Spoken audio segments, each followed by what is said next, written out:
Hey everyone, and welcome as we continue our study looking at the 250 events in the life of Jesus through the Gospels. We're doing this in chronological order, and so today we're looking at Jesus telling the parable of the lost coin. This comes from Luke 15, 8 through 10. So if you just watch the previous lesson from yesterday, we talked about the parable of the lost sheep. And today we're looking at the lost coin. Tomorrow we're going to look at the lost son. And so this one's a short one, so it's not going to take a long time to go through. But again, he's continued. This is the same vein of all of Luke 15 of him talking about the importance of reaching the lost and how important they are. And so verses 8 through 10 here, he says, or suppose a woman has 10 silver coins and loses one. Won't she light up a lamp and sweep the entire house and search carefully until she finds it? And when she finds it, she will call in her friends and neighbors and say, "Rejoice with me, because I found my lost coin." In the same way, there is joy in the presence of God's angels when even one sinner repents. And so you might be thinking, well, like, why would someone get that worked up over like a quarter or a dime or nickel? And so what we have to understand is in this culture, women would receive 10 silver coins as a wedding gift.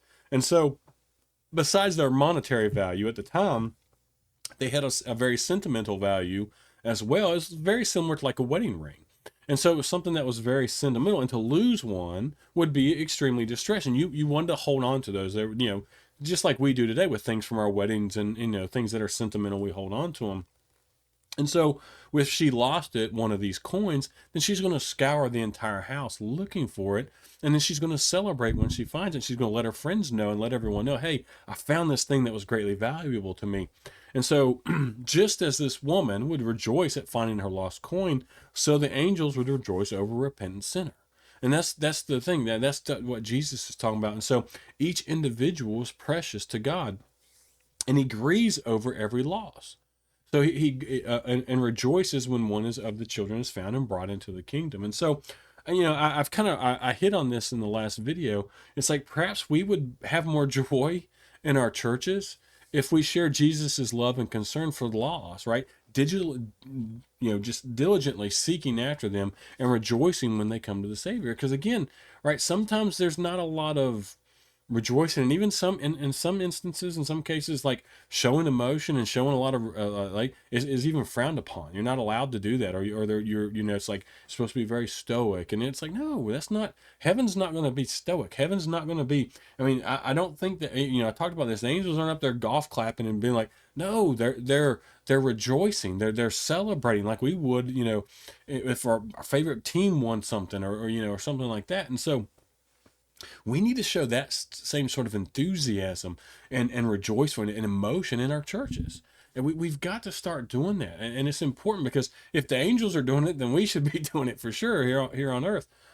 And so we just need to make sure that, we put the importance on, he talked about the lost sheep yesterday, and we look at the lost coin today. And it's like, these are things that in the scheme of things really aren't that important, but to us, they have their way of importance. And so he's relating, he's using that symbolism to understand how valuable one lost soul is to Christ, and how valuable they should be to us, and how important we should be seeking the lost, how diligently we should be seeking the lost, and how we should be throwing a party whenever someone is saved. I mean, it should be an all-out celebration. And so we need to make sure we get into that attitude and that mindset of how important it is to bring people to Christ. Again, I told you this one's going to be shorter. It's just a couple of verses, and it's kind of a little bit of a repeat of yesterday.